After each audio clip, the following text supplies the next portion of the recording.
Hello readers, कैसे हैं आप लोग। चलिए, इंडियन सिविलाइजेशन एंड कल्चर का objective question one by one, जितना मैक्स पॉसिबल ऑब्जेक्टिव क्वेश्चन बन सकता था वो मैंने ट्राई किया है। देखते हैं वो कितनी मदद कर पाता है आपके लिए।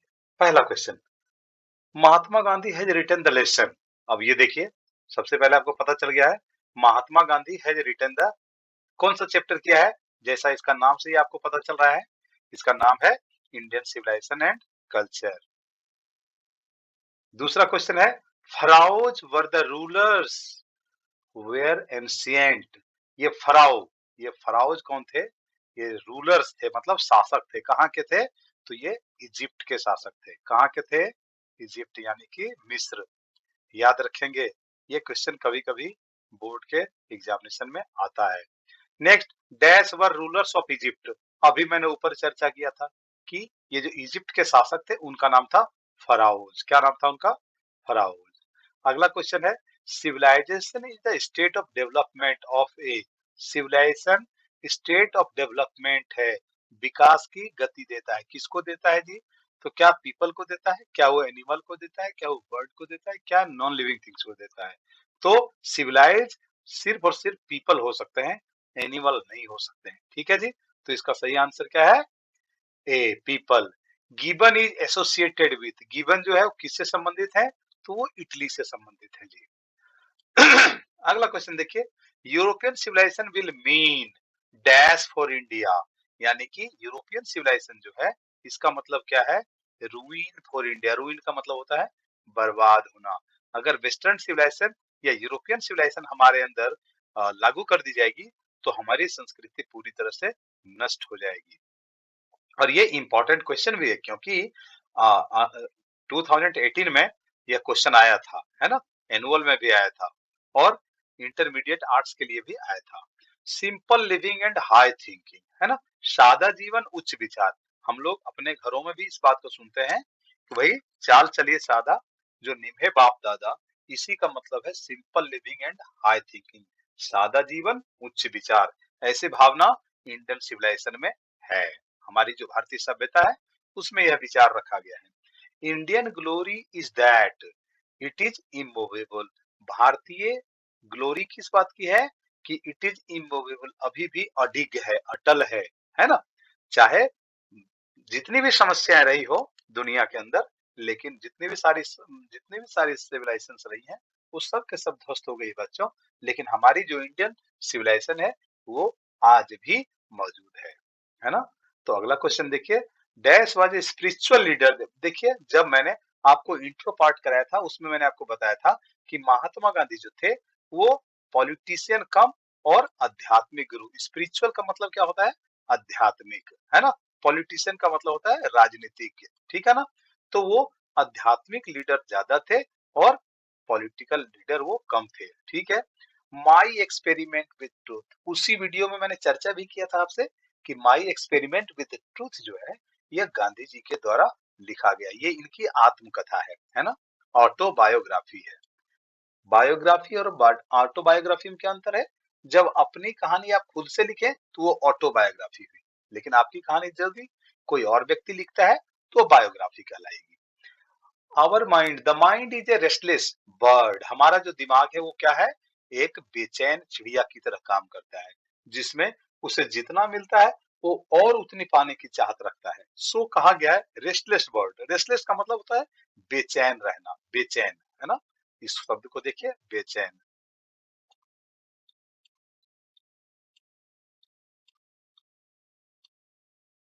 ये लिखने में थोड़ी सी दिक्कत है, इसलिए चलिए आप समझ जाइए, ये बेचैन है। रेस्टलेस का मतलब होता है परेशान रहना, है ना। The people of Europe learn their lesson from the writing of man. मैंने दूसरे वीडियो में आपको बताया था कि जो यूरोप के लोग हैं उन्होंने ग्रीस और रोम के लोगों से अपना सीखा था, लिखना पढ़ना वहां से उन्होंने सीखा था। हमारा वाला, हमारी इंडियन सिविलाइजेशन का मोटो क्या था? Simple living and high thinking. अब यहाँ देखिए इनका है plain living and high thinking. ये वेस्टर्न फिलोसफर का मोटो था, यानी वेस्टर्न सिविलाइजेशन में यह चीज दिखती है ना जी। तो सही आंसर है plain living and high thinking, western philosopher या western civilisation. Sacrifice is the soul aim, यानी सेक्रीफाइस का मतलब क्या होता है रीडर्स व्यूअर्स? क्या होता है? सेक्रीफाइस का मतलब होता है बलिदान करना, है ना। जब हम किसी चीज का त्याग करते हैं तो sacrifice the soul aim of our rishi, हमारे ऋषियों मुनियों के अंदर त्याग और तपस्या की बड़ी भावना रहती है। इसी के बारे में कहा गया है, हमारे ऋषियों की जो सोल एम है, एकमात्र एम है, वो है त्याग। ठीक है। अगला क्वेश्चन देखिए, dash is dead against the blind imitation. Gandhi ji का कहना है कि वेस्टर्न सिविलाइजेशन के को पूरी तरह से आप ना माने, उसकी जो अच्छाइयां हैं उसको लीजिए और जो बुराइयां हैं उनको उसके पास छोड़ दीजिए। तो गांधी जी डेड अगेंस्ट थे ब्लाइंड इमिटेशन, की पूरी तरह से अंधभक्ति ना करें वेस्टर्न सिविलाइजेशन के, है ना जी। अगला क्वेश्चन देखिए, dash were satisfied with small village. हमारे एंसेस्टर जो है ना छोटे गांव से, इसको एक क्वेश्चन और आता है कि dash were satisfied with true home rule. इसका मतलब हुआ कि वह स्व के शासन से, अपने शासन से खुद ही खुश थे बहुत ज्यादा। तो एक तो यहाँ पर आ गया है। तो कहते हैं has civilization taught us to be more dash one another. क्या सिविलाइजेशन हम लोगों को सिखाता है कि हम लोग जो है मोर फ्रेंडली रहे।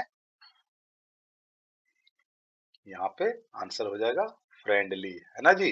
क्या आंसर होगा? फ्रेंडली। चलिए, आवर एंसेस्टर इंजॉयड, ये देखिए इसी की चर्चा मैंने ऊपर की थी। Our ancestor enjoyed true home rule, है ना। यहाँ पे होम रूल हो जाएगा। Wealth and luxuries do not make a man happy. जो वेल्थ है यानी जो धन है, जो लग्जरी है, लग्जरी का मतलब क्या होता है बच्चों? लग्जरी का मतलब होता है भोग और विलासिता की वस्तु, है ना। कहता है किसी के पास धन आ जाए या विलासिता हो, इसका मतलब ये कतई नहीं है कि वह आदमी खुशी हो जाएगा, है ना। चलिए, गांधी जी वेंट टू चंपारण। गांधी जी चंपारण कब पहुंचे थे? 1917 में। सही आंसर क्या है? 1917 में गांधी जी चंपारण गए थे, 1917 में। अच्छा, नेक्स्ट क्वेश्चन देखिए, the people of Europe are inspired by dash and Roman writers. तो आपको मैंने ऊपर ही बताया था, ग्रीक एंड रोमन राइटर्स से वो लोग इंस्पायर थे। ठीक है। The invention of dash proved. तो फायर की जो इन्वेंशन हुई थी, उसने हमारे विकास में बहुत मील का पत्थर साबित हुआ। ये माइलस्टोन का मतलब होता है मील का पत्थर, प्रूव्ड है, माइलस्टोन का मतलब मील का पत्थर साबित होना। तो फायर के आविष्कार के हो जाने के बाद। नेक्स्ट क्वेश्चन देखिए, he wrote different articles for young India. आपने देखा ही होगा पहले वीडियो में, ये मैंने बताया था आपको। यंग इंडिया के लिए उन्होंने बहुत सारे आर्टिकल लिखे। कहते हैं civilization points out to man the path of duty. जो हमारा सिविलाइजेशन है, एक व्यक्ति को यह बताता है कि हमारे पाथ ऑफ ड्यूटी, हमारा जो कर्तव्य पथ है, उस पे कैसे आगे बढ़े सिविलाइजेशन का। नेक्स्ट क्वेश्चन देखिए, to observe morality is to attain mastery over minds and passion. अगर आप अपनी मोरालिटी को ऑब्जर्व करना चाहते हैं, इसके लिए आपको अपने माइंड्स और अपने पैशन यानी कि अपने धैर्य पे आपको मास्टरी करनी होगी, उसके ऊपर अपनी पकड़ बनानी होगी। अगला क्वेश्चन देखिए, the mind is a restless bird which always remains unsatisfied. Yes, बिल्कुल सही।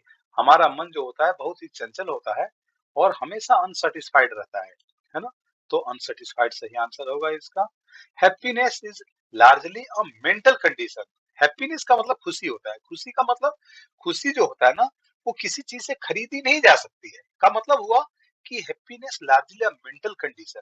एक अमीर व्यक्ति भी हमेशा दुखी रह सकता है और एक गरीब व्यक्ति भी हमेशा खुश रह सकता है। क्यों? क्योंकि यह एक मानसिक कल्पना है, सिर्फ मेंटल कंडीशन है ये। अगला क्वेश्चन देखिए, Mahatma Gandhi was more a spiritual leader than a politician. ये वाला लाइन था, मैंने बताया भी था आपको। अगले क्वेश्चन को देखिए, he used as the chief weapons. अच्छा, मुख्य हथियार के रूप में उन्होंने किसका यूज किया था? ट्रूथ एंड नॉन वायलेंस का। किसका यूज किया था? ट्रूथ एंड नॉन वायलेंस का। आवर एंसेस्टर्स डिस्ट्रेटेड अस फ्रॉम, कि हमारे जो एंसेस्टर थे, हमारे जो पूर्वज थे, वो किससे विरक्त रहते थे? डिस्ट्रेट का मतलब होता है विरक्त, विरक्त रहना मतलब दूर रहना। किससे दूर रहते थे? तो लग्जरी यानी कि भोग विलासिता और बहुत अधिक खुशी प्रदान करने वाली चीजों से हमारे जो एंसेस्टर थे वो चुप रहा, उससे दूर रहा करते थे। अगला क्वेश्चन देखिए, people in the ancient days were satisfied with villages. पुराने जमाने में लोग अपने गांव से बहुत ज्यादा खुश रहा करते थे। Our forefathers, forefathers का मतलब क्या होता है? फॉरफादर्स का मतलब होता है हमारे पूर्वज। Saw the kings and their swords were inferior, उन्होंने देखा था कि जो राजा हैं उनकी जो तलवारें हैं वो छोटी पड़ जाती हैं किसके सामने, to the swords of ethics, नैतिक मूल्यों के सामने, नैतिकता की जो तलवार है उसके सामने राजा और उनकी तलवार छोटी पड़ जाती है, कम पड़ जाती है, ओछी पड़ जाती है। अगला क्वेश्चन देखिए, in ancient days the common people followed, पुराने जमाने में जो कॉमन पीपुल थे, आम लोग जो थे, है ना, आम लोग किसको फॉलो करते थे, एग्रीकल्चर को। ठीक है, तो सही आंसर होगा कृषि। Modern civilization is the worship, आपको मैंने बताया था दूसरे वीडियो में कि ये जो मॉडर्न सिविलाइजेशन है वो पूजा करती है। वर्शिप का मतलब होता है पूजा करना, किसकी, मटेरियल की। उनको रिलीजन से कोई मतलब नहीं होता, उनको इथिक्स से कोई मतलब नहीं होता, उनको भाईचारे से कोई मतलब नहीं होता, और ना ही उनको इक्वलिटी से कोई मतलब होता। उनका मतलब सिर्फ होता है भौतिकतावादी, भौतिकवादिता से, कि कैसे ऐस मौज की जिंदगी को जी जाए, बस। तो चलिए अगले क्वेश्चन की तरफ बढ़िए। Indian civilization and culture has written by, Indian civilization culture को लिखा गया है, आपको पता ही है, एम के गांधी, मोहनदास करमचंद गांधी से के द्वारा। In ancient days the common people enjoyed true home rule, पुराने जमाने में, प्राचीन काल में लोग जो है ट्रू होम रूल यूज को बहुत ही एंजॉय करते थे। अगला क्वेश्चन है कि the tendency of Indian civilization is to elevate moral being, है ना, मोरल बीइंग, ठीक है जी, मोरल बीइंग को ये बढ़ावा दिया करते थे। यही प्रवृत्ति है इंडियन सिविलाइजेशन की। वो जोर किस पे रहता है, नैतिकता के ऊपर। इंडियन सिविलाइजेशन इज बेस्ड, हमारी जो भारतीय सभ्यता है वो किस पे आधारित है, तो based on belief in God, based based on belief in God, भगवान के ऊपर ये आश्रित है। ठीक है, और इस प्रकार से आप देख सकते हैं कि लगभग लगभग सारे क्वेश्चंस कवर कर लिए गए हैं। मुझे उम्मीद है कि आप इसमें से कोई भी प्रश्न अब आने के बाद आपसे छूटेगा नहीं। मैं आपको बहुत बहुत शुभकामनाएं देता हूं कि आप जब भी पेपर में जाएं क्वेश्चन देखें, आराम से पढ़ें और उसका सही सही उत्तर करें। धन्यवाद, मिलते हैं नेक्स्ट वीडियो में।